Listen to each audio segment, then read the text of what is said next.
Reminisce Show every Tuesday. Break it down like this.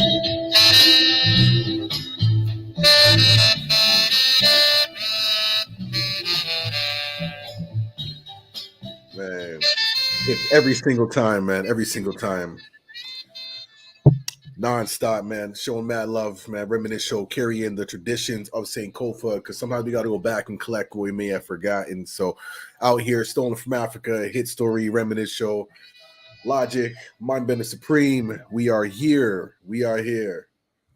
Yes, sir. Every Tuesday, representing. How you feeling, big brother? Man, I'm doing well, man. Like I said, man, it's been a very fulfilling and busy month. You know, like the last couple times, man, I was like on road trying to get home in time. I just couldn't cut it. But I just made it home in the nick of time. You know what I mean? So it's just like, all right, it feels good to actually be here in my own domain and whatnot, instead of being distracted by all the elements. But it's good though. You know, I'm glad that there's, you know, recognition for, you know, our time. And as I mentioned before, when people talk about Black History Month, they're like, well, why do we need a month and this and that? And I hear that, you know, but at the same time, like the fact that it still exists and needs to exist is, you know, a representation of, you know, exclusion, you know, of systemic exclusion and historic exclusion. Why? If we didn't have these exclusion, these interruptions in our history and our narrative, it would just be regular history. It would just be human history. Mm-hmm. But because of these deliberate exclusions and erasure of our existence, we definitely have to have that. And, you know, I've been reflecting that this time of the month, it's not only a time for celebration, but it is like a memorial in a way, you know, similar to like Remembrance Day and whatnot.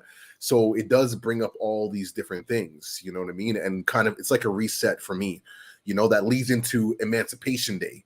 You know what I mean? So it's like I see them as like the polar opposites. You know, we have Emancipation Day in the summertime, Black History Month, you know. So it's like these poles in between the year just to kind of help us remember. So I am with you all the time. And like there is never no human being is going to get to the end of their life in the modern era learning all of the history that has been burnt, stolen, destroyed, hidden, withdrawn from by white supremacy and colonialism. And yeah, so it's like I don't give a flying fuck. People can talk about, yo, man, like, yo, we gonna have it every single motherfucking month, and we gonna celebrate Black people outside of February and whatever until 2099 and beyond. So like, I don't care. Man, let's go. Yeah, and like all we have to do is just make sure it's not the same damn people we're worshiping every damn month, and that's the only thing that needs to happen. Like, that's it. If you people be like, oh man, well, like we already know about Martin and Malcolm, so like what are we? And be like, you are disgustingly disrespectful to try to reduce Black history to like a handful of people, yes, or a handful of moments, and then think that you've learned it all. Like I've celebrated it five times. Like what the hell? Nope. I know. Like get out of here. So, anyways, nailed it. You nailed it, man. So we're gonna continue to do what we got to do, man. That's what it is, yo. But how are you doing though? You know, representing on this Tuesday, man. I know you got some big news coming up, man. You catch feelings, you catch flights. Yes, that's what I'm saying, man. I'm a little, yeah, man. It's weird, man. And I'm gonna put it down here a couple times, man, because New York has a weird location in my future. I don't know. I dream about New York very often, and I have hip hop dreams about New York, like with like Nas and like it's really weird. Like these people are regular people in my dreams, and they're recurring dreams. And before I went last summer to Rock the Bells, I literally dreamt of being in New York for 3 months straight, every single night. It was so weird. And the weird thing was I was dreamt about being trapped in New York. It wasn't even good. I'm like, I live in New York, and the prevailing thing was I got to get back to Toronto, but I was like, I couldn't get to the airport. I couldn't get a bus, dog. So I'm like, New York has this weird connection, so I'm like, I'm gonna go, and it's obviously hip hop's 50th. So this year, me and hip hop and New York are gonna like, we gonna par like something's happening. Okay. So And I mean, this time I'm going this time for a piece of history. I've never seen any shows at Madison Square Garden, so that's what I'm basically going for. Okay. And I'm gonna go see Nas. I think it's probably gonna be like my 15th time seeing Nas. I love Nas, but it's like, yeah, he's just this. I'm just gonna go see my uncle. Like I'll just see him if I can. It's not yeah. It's both not special and special. So, but I'm seeing him at Madison Square Garden, and then I just talked to the homie. We might just try to slide up to the Hip Hop Museum if we have time. So please do. We're gonna really try to see if we have time to buck out and just take some pictures and get to the Hip Hop Museum. So if you can just get like a quick, commentary, just what I mean, like for the show, that'd be super blessed, man. We gonna try. Doesn't have to be deep, just something light, That's it, fam. I'm trying we're trying to schedule it out. So okay, that's peace. Okay, well, definitely send you positive vibes for all of that moving forward, man. I'll be super, super blessed. And yeah, New York would be a definite great visit. I mean, if you're out there, hey, try to reach out to Ernie, man. You know what I mean? Just just you never know. Just put it out there. They'd be like, hey, I'm in your town. And as a matter of fact, no, hold on. He did message me the other day saying that he's coming back to Toronto, like at some point. I forgot. I just remembered. He's coming soon. On one of my Facebook posts, and he was like, "Yo, let people know," and whatever. I was like, "Yeah, for sure," but then I totally forgot. So okay, this just reminded me. So we gotta tap in. But if you can reach out to him and be like, "Hey, I'm gonna be out here," you never know what could align because he's like he's the mayor, yo. Yeah. So. Actually, yeah. I mean, I'll be flying into Jersey too. So I mean, I'm gonna be staying in the Bronx, but yeah, I can slide through Jersey for a minute, even just to holler at him. I will. I mean, I say put it out there, send him a message, from now and see what's up. They'll be super blessed though. But yeah, man, that's pretty exciting. That's pretty exciting. Speaking of, news in the United States, there's our sister, man, the queen of R&B soul, Canada, the beautiful, gorgeous, amazing Julie Black, man. I don't know how many people has seen her in person, but she's like a force, man. She's just this powerful presence, and it's just wow. It's just all hail the queen, man. We pledge allegiance. You know what I'm saying? Julie Black is the queen of Canadian R&B. She has been from my childhood, from the way I grew up on Cardi and Socrates and Choclair and Circle Crew, and Julie Black is the first lady of Circle Crew, and from time she's been my R&B queen. But then this happened. I didn't even know it was going to happen. Did you see it? I didn't see it live, but I did see the in the post, and people were talking about it, and I was just like, okay. So why don't we play, the first bit, Yeah, we'll definitely play. We can definitely play up to her lyric, at least, and definitely got to play the intro because people in Utah, NBA announcers in Utah, are not used to the royalty that is Julie Black. And let's go. Welcome Toronto, Ontario, and Canada's queen of R&B, Julie Black. You hear him stutter? Oh, Canada, our home on a native land. On. True patriots love in all of us command. With glowing hearts we see thee rise, the true north strong and free. Church. From far and wide, oh Canada, we stand on guard for thee. God, keep our land. Glory free. Oh, Canada, we stand on guard for thee. Oh, Canada, we stand on guard for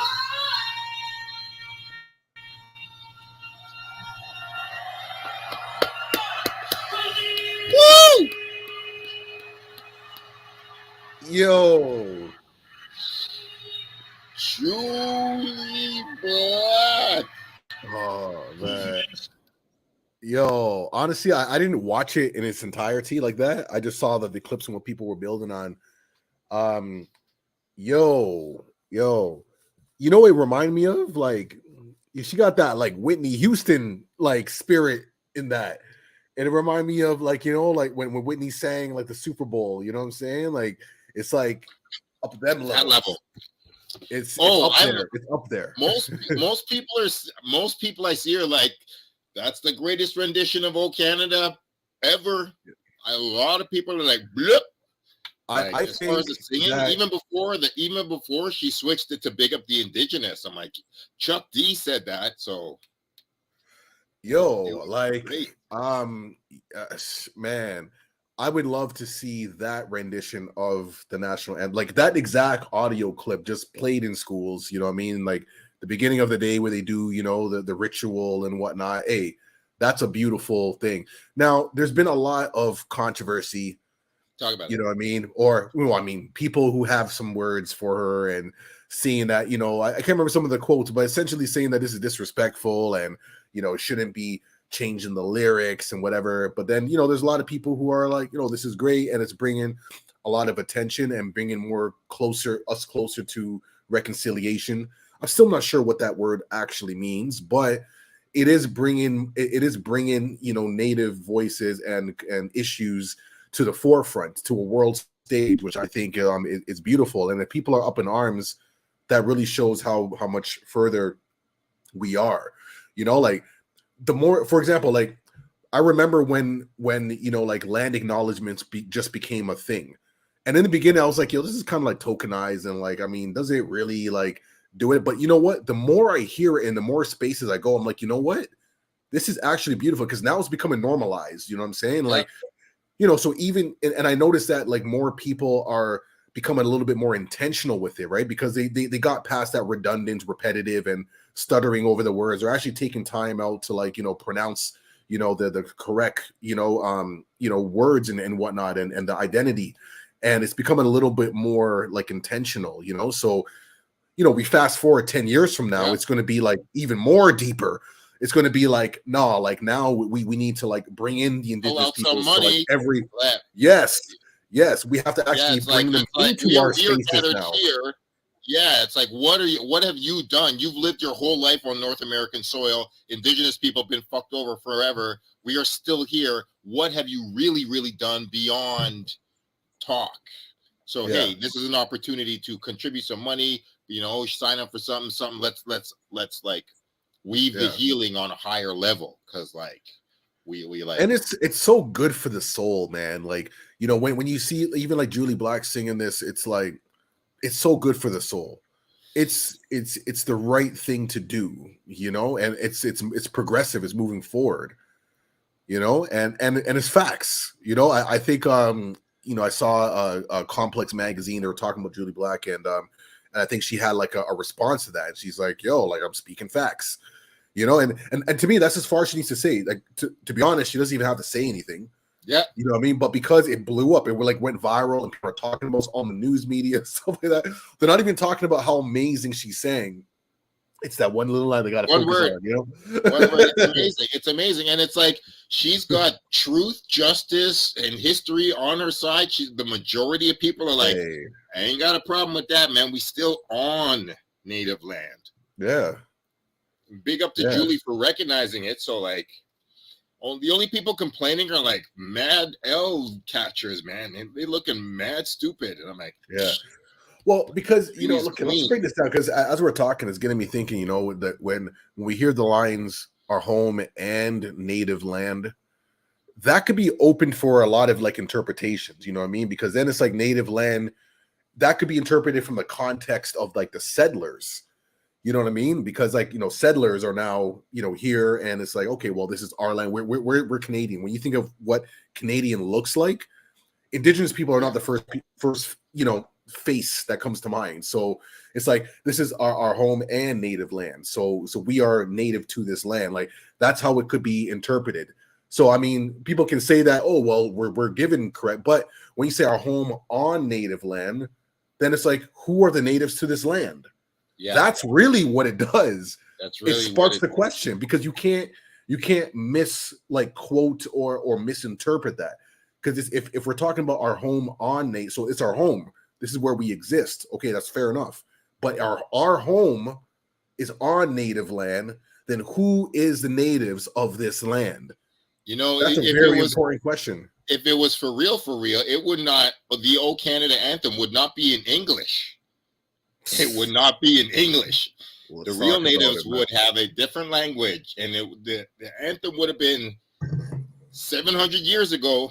So like "Oh Canada," written in like what 1784 or whatever. Bun that, That's written by like white people and Confederation, and nope, that's not the history. That's it, man. Story. So like, oh man, Julie got me like, whew, gunshots. That's beautiful. That's beautiful, man. Yeah, man. In hip hop news, man, it's like, just kind of moving forward. Souls of Mischief, man, 93 Till Infinity, tour is coming out, and I was trying to get some tickets and whatnot, and it's like sold out. I was like not happy about that. Tickets were $25 too, which was like unheard of prices. So I don't know why I slept on that. I knew it too. I was like, yeah, I'll get around to it. Got distracted, sold out. And I'm just like, $25 tickets, man. That's like 90s prices, yo. True. You're right. But it's also at Adelaide Hall, correct? Which is a small venue, no? Like super small. I hope they just be like, all right, let's just move this shit to the Phoenix, because like that's that's what I'm talking about. Yeah, like what the hell, Adelaide? I mean, I know I go to this city. Adelaide Hall is like honestly 300 capacity, 350 maybe. Adelaide Hall that's what they were thinking. Like that's crazy. Yeah, man. it's like, what are you talking about? So I think they should really move that. Phoenix is a very appropriate space for many reasons, because it has that Toronto historic venue vibe, and it's such a great venue for that type of energy. You know what I mean? Like we saw Red and Meth. I see a similar type of energy. You know what I mean? Like I picture like an older crowd. Like this is like the music that we grew up on. You know what I mean? It's gonna be all people who appreciate the culture of hip hop and want to just enjoy ourselves, Yeah, man. And honestly, I've seen Souls of Mischief a couple times. There was a legendary show around 2002 at the Phoenix with Hieroglyphics and Little Brother. And okay. My God, that was anybody who's ever got any footage of that needs to be put out, because the walls were shaking, man. Wow. That was an epic Toronto concert. I will never forget that. So yeah, man, they done mashed down that spot a couple times, man. They need to bring it back. So yeah, man. Yeah, we gonna get in there, man. We ain't there's no way. Yeah, man. Yeah, I'm gonna pull some super strings if I have to, man. Like because I remember the last time they played here was in 2013. Souls of Mischief played at the Mod Club, and they did 93 Till Infinity. It was the 20-year anniversary, and I was there. I remember it. And I remember like linking up with A+, or like I was like A+, whatever. And yeah, man. I was Casual there. I think it was Souls and Casual and another. But anyways, it's good to see them coming back. We ain't gonna miss it, man. That's all I'm saying. Yeah, man. If we gotta go up to the venue and I pull some Mindbender cards, I gotta be like, yo, like, who do I gotta talk to, man? Come on, man. Fuck. Let's go, man. Let's go. Well, we're gonna put it out there. I know Jizza is back in Toronto. I mean, I feel like he's always in Toronto. Like pretty sure he has some, some peoples out here. You know what I mean? Yeah, Like yeah, Wu Tang, man. Wu Tang. Well, yeah. speaking of Wu Tang, the Wu Saga season 3 now is out. You know, I've been watching a bit of that, so that's a pretty cool vibe. You know what I'm saying? Is it good? I gotta catch up on the season 3. Yeah, no, I mean, it's nice. You know what I mean? You know, it's like I said, I'm forever a Wu Tang fan, so I'll always be like tapped into that. You know, but I mean, if we have to compare it to like the Power series, I'm like, no, but it's different. It's different. You Yeah, know? yeah, It's definitely. different. Yeah, I mean, Power kind of has a different Power. I mean, it's lucky because it can be fictional. Like it is fictional, so it's like Yeah. you don't. There's like less expectation. And Yeah, exactly. With Wu Tang, it's like, oh, okay, this is dope, but it's like, how much does this like parallel to like reality? Yeah, Like what we lived, even though it's like we know that it's a version of it. It's just like, okay, it's yeah, yeah, exactly. Also, True indeed. I'm gonna say briefly once, I feel a little. I love the show that exists, but I'm a little behind on it because Raekwon. Do you know about Raekwon wanting to do the Wu-Tang movie, right? And him getting Leonardo DiCaprio to actually co-sign to actually put down. It was something like 5 to 10 million on it. Oh, Yeah. So like, yeah, when they were. Ray was like, let's do a movie, like, you know, like NWA did the movie and a couple other right. biopics. And then RZA went ahead on his own and he did the show. So yeah, there was a bit of friction and Ray was a little pissed off, but he's like, yo, like I got Leo, like Leonardo, like Leo loves us. Like he was gonna That would have been let me just, you know, take that information in. yeah. So I mean, like the series is, you know, it's pretty good. It's filmed well. Like, you know, there's a lot of like energy. I like it. You know, like the really good actors and elements, and you know, it's cool. A movie now, because I feel like, you know, because like, you know, like Wu-Tang fans are like, you know, it's, you know, that's what we do. There is the movie, and then, you know, I'm picturing like, you know, a new soundtrack attached to that, which would be cool. Like, and I can picture like this like collaboration of like the new like Dave East collaborating. You know, I mean, like, this could have been some like interesting, you know, type of potential with that. You know, I mean, mix of new guys, old guys, whatever. But I still feel that like, you know, like a series could have been like still created like after that. Like I think going the reverse might be a little tricky. You know how the series is now a movie. Like I don't know. Like, but I think like a movie first and then having like the series like that could have still existed. But I just think in that sequence, that would have been a smarter move. I agree with you there. Yeah, and like the Wu-Tang story, definitely. Like not everybody was talking about, oh, we all need to do biopics because NWA did. It's like, nah, bruv. Like, not all y'all are really worth it. Like, no disrespect, but like, still a little bit of disrespect. No, we're talking about like those who like change culture, that really change the whole like path to trajectory of where things are going. You know what I mean? Like NWA for sure, Wu-Tang for sure. You know? Exactly, those two for sure. And it's like Tupac and Biggie definitely deserved it, but this is the delicate thing about it. It's like those ones honestly didn't turn out that great. And there's such varying opinions on it, whatever. But I think it's like generally rewarded. No, those ones both of them hurt my feelings, to be honest. Yeah, they're not classics. As I'm talking with someone like the younger, you know, cast, because you know, with the youth and whatever.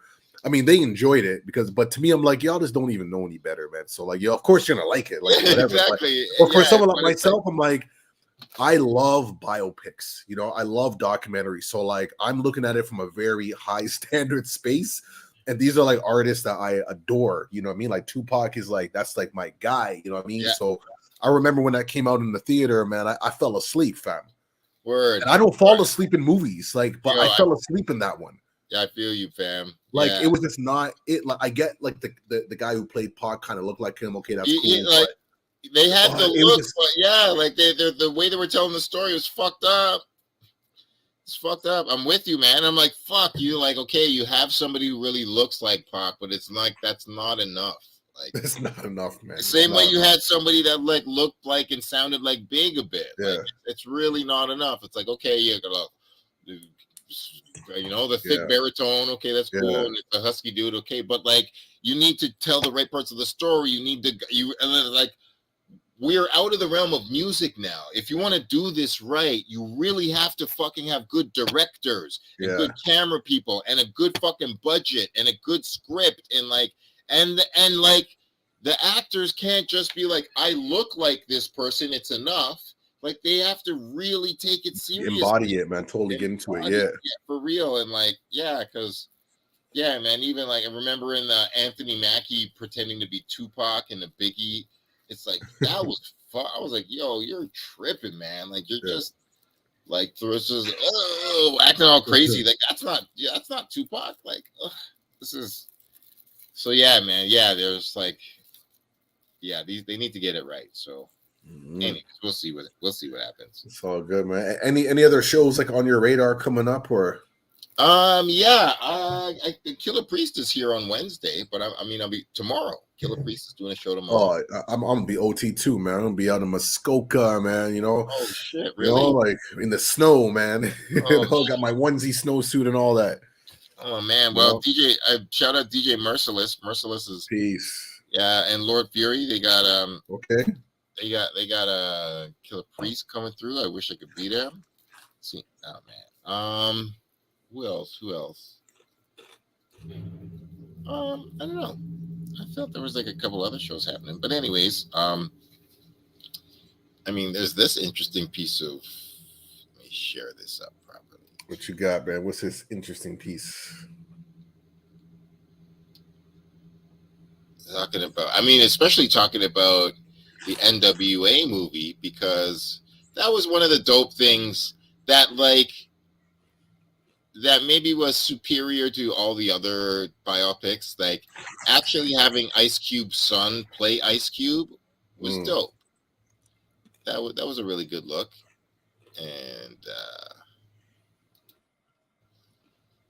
And he carried the energy well. But we have this here. I didn't know about this. This doesn't surprise me, but Love Benji opens up about LL Cool J being his biological father.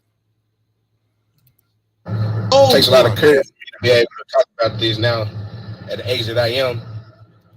They made me sign paperwork. They didn't want it to go public since probably around COVID. They wanted to silence me. Ever since my mother really told me the truth, I feel like it should be public. I need to just get this off my chest.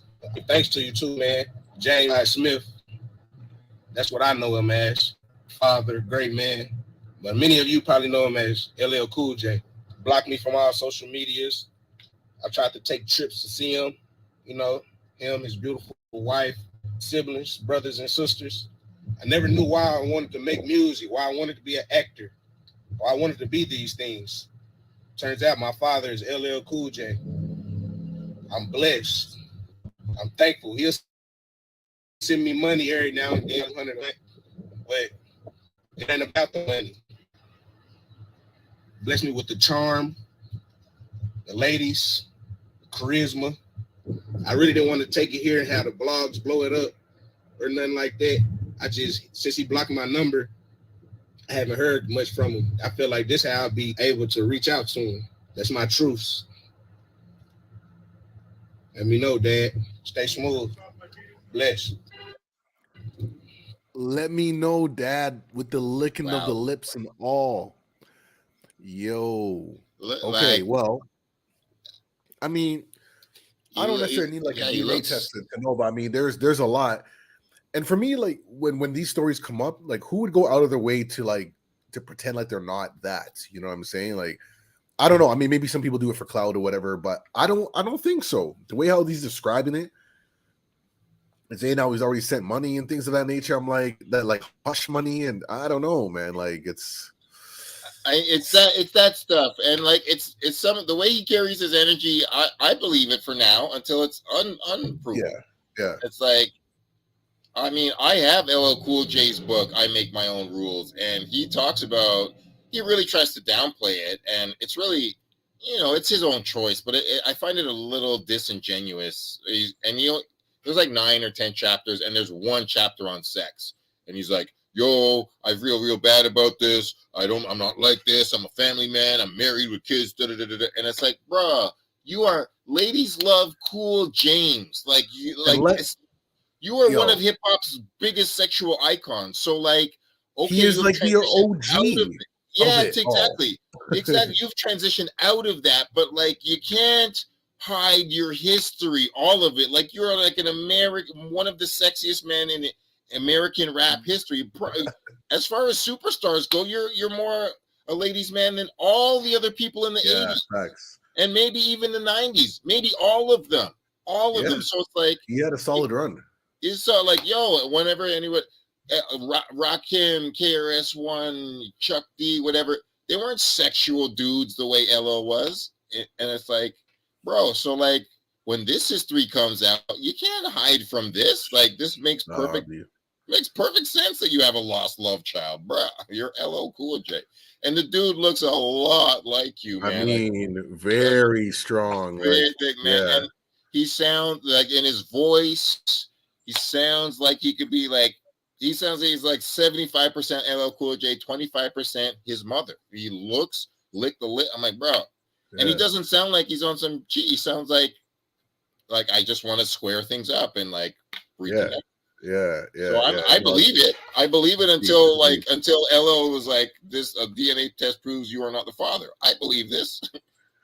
Yeah, I think that's like the fair thing to do in that case. You know, I know it does suck. It may feel it tarnishes the image that he's created for himself right now. But there's still time to restore that integrity and to just to make right. I think that's a very real scenario, and it's I mean we got to build back up that family bond and whatnot. And like you said, man, like the era that he's coming in from, and I'm talking like the 80s, 90s, man, those are some golden eras, man, for like wilding out. Like those are some golden eras, man. Like I know, man, like come on, man. Like anyways, you already know what it is. Yeah, and yo, to bring it kind of full circle, Karl Malone. The Karl Malone in Utah, man. Yeah, man. Let's talk about that, because like I didn't know until I knew about the Karl Malone sleeping with a 13-year-old girl when he was 19, impregnating her, and then like paying off the media and keeping it all hush hush in Utah, because Utah just rolls different on many levels. Like the Mormon, they're just different. So like but like, so Karl Malone had this as part of his history, and it wasn't cool. Fast forward mad years, his son is in the NFL, and so I read that his son had said, when I first approached him, Karl wouldn't acknowledge me and said too much time had passed. I think he was 17 years old. I was like, it's too much time has passed, son. I can't pick up where we left off. I have a good life. Too much time has passed. You like what? Like what? Yeah, that's what. Yeah, the quote is something similar to that. I could dig it up, but like it's happened a long time ago, but it's like literally like a product of like you. The guy, the kid's living and breathing. He's like, hello, and he's not even like 21 years old yet. It's like the kid was like 17. First of all, let me just say this, man. You could be like our age, man. Put like 40s and whatnot, and still, it's not too late. To like make that reconnection. You know what I'm saying? Like I always say, as long as there's that breath of life and that existence, man, there is that opportunity. You know what I mean? When it's too late is when one of y'all dead. You know what I mean? Then, yeah. But you're alive and people are making the effort to make the connection. No, it's not too late, man. That's just that's something else. That's it. Because my father messed up big time. And I'm like, there was a certain thing he didn't fix until we were 42. And I'm 45 now. Like there's tons of broken things still, incomplete things, and he definitely can still be working on that. 1,000,000%. This man will not finish in this lifetime fixing the things that were broken. So yeah, this Karl Malone thing. But I mean, I will end it off by saying, first, the kid said that Karl Malone disowned him. Yeah, I got it right here. When Karl Malone was 20, he impregnated a 13-year-old girl who then gave birth to a boy. The girl's parents didn't want to publicize the baby's birth because they were afraid of jeopardizing Karl's future prospects. Karl went on to deny the child anyways. Even once the paternity test of the child was proven unequivocally, he refused to provide financial support, arguing that $125 a week was too much in child support. This is what he chose despite earning $3 million in the NBA at the time. Karl and his son finally met when the young man was 17 years old. And upon meeting the young man, Karl said, "It's too late for me to be a father to you. You'll have to make your own way." His son, Demetrius Bell, went on to play 5 seasons in the NFL. So I read that story. And then just today, I finally found this updated story that said, yes, they reunited in 2014, with Bell saying in 2018 that they now talk nearly every day. So, like, it's like so a lot of years of punk bullshit before, like, kind of sort of fixing it. But like after your son, like, punking him off, and then the son goes to the NFL, and then you're like, oh, okay, we can talk now. Like, wow. That's wild, man. Yeah. Oh boy. So I like, shout out. I will end it off. Shout out to that comedian I saw. He's like, I hated Karl Malone before I had a good reason to hate him. He's like, Karl Malone was a cheap basketball player, a lot of elbows, a lot of bullshit. Hate the way he played. But now it's and I was like, now we find out that this motherfucker, some of the 13-year-old girl, now I hate this motherfucker for life. so that's, yeah. Holy man. So yeah, man, yo, shit is wild. But yeah, man, yeah, big up to Julie Black for being the real royalty of the All-Star game. That's it, man. Representing for all of us. Yeah. Put it down, man. Yeah. All right, man. So I don't know if you got any like closing remarks or anything else to build on. No, I think that was everything. Yeah, that was about everything. Okay. Well, hey, man. Well, I would say, safe travels to you for New York, representing, checking out, some of the history and the shows, and, just hip hop lives, man. So I'm excited for all of that stuff. And yeah, man, hopefully you got some footage and stuff to share when you come back. And you know what I'm saying, enjoy it. I'll do that. I'm gonna bring back some gold, and I look forward to seeing you in 7 days. That's it, man. That's it. So gonna sign off like that, man. Peace. Everyone always, taps in with us. Reminisce Show every Tuesday, carrying the traditions of Sankofa, because sometimes we gotta go back and collect what we may have forgotten, man. So we're gonna keep doing what we do. Enough love and respect, man. Peace, and we out.